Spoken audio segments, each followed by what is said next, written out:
This video is about a concept called Volunteer Geographic Information, or VGI.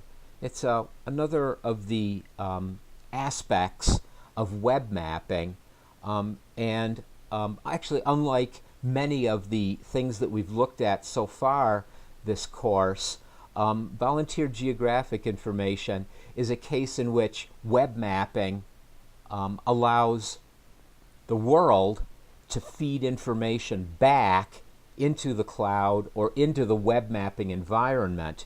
What we've mostly looked at so far is using web mapping to take data sets and spread them out to the world. So volunteer geographic information is kind of the reverse process of what we've been looking at so far. So far we've looked at web mapping as a way to communicate information that we already have out to the public. Volunteer geographic information is a way for information that the public has to be collected together into a place in the cloud to create a valuable data set. An example of that is something called the OpenStreetMap, which I'll get back to later, but it's a really amazing data set of the built environment. I mean, it's essentially maps, but now it's expanded to include the entire built environment of pretty much the entire world. Before I talk about OpenStreetMap and how it's used and how we can contribute to that, I'd like to go back and give a little history about VGI, and as it was called a number of years ago, crowdsourced data. The key point in history during which this concept of VGI, volunteer geographic information, really became clear to everybody, very clear to geographers and clear to everybody in the world, and really made VGI into a thing, was the response, the humanitarian response to the earthquake that happened in Haiti, mainly around the capital city of Port-au-Prince, Haiti. And that was a real turning point in people's concept of how the internet and communications and mapping could work together to improve upon a terrible situation, and in this case, and reduce the amount of human suffering that occurred. What the VGI effort in Haiti in 2010 revolved around was first a piece of software called Ushahidi, which was already in use and being used for other purposes at that time. It was a crowdsourcing spatial data crowdsourcing tool, and the fact that most people in Haiti, poor as that country is, have access to a smartphone and cell service of some sort.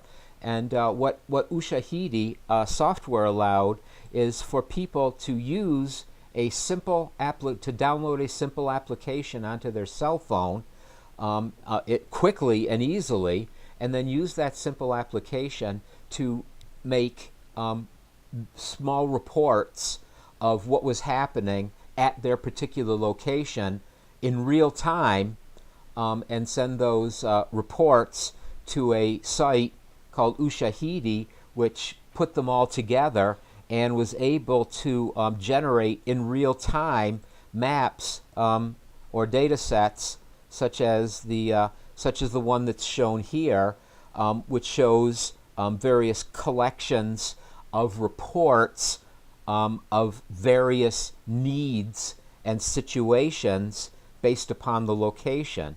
So the Ushahidi allowed people to very, very quickly report what places needed supplies, what places needed emergency rescues, areas in which the road networks were completely destroyed and that should be avoided by relief agencies, because it's possible that a relief agency could get stuck in a neighborhood and where the transportation infrastructure was badly degraded, and get stuck there and not be able to actually get to people who needed help. So this whole Ushahidi program, kind of an online collector of these spatial reports that people could send in from their cell phones, either by email messages or tweets or various other very simple, elemental means of sending a message from a cell phone. The geographic location of the cell phone and the report got sent to the Ushahidi site and put all together, and over in real time, actually in real time, the Ushahidi tool was able to map out who was where and who needed what in Haiti. And most people are very clear that that many lives were saved.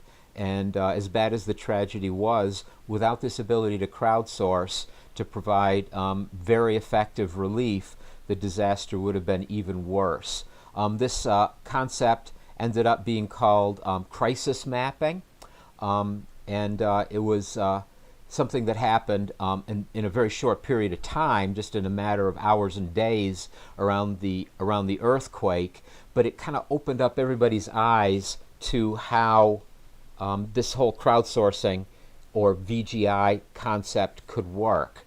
Ushahidi was established, and it was actually it existed as a tool for people to report oppression and unfairness occurring in African countries especially, but other countries where bad things were happening and where protesters and people like that were trying to make things better, but they were running into oppression and trouble.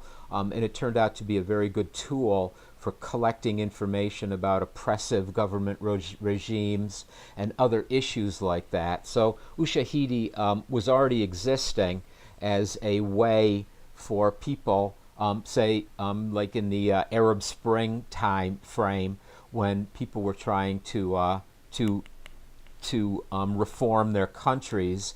Ushahidi was a way for protesters to report where a protest was occurring, what was happening there, if people should not go to the protest or add to the protest, or any kind of information like that that was spatially relevant and could be aggregated together. Large amounts of small data points could be aggregated together to help people understand the overall situation on the ground. So this Ushahidi existed, and it's a very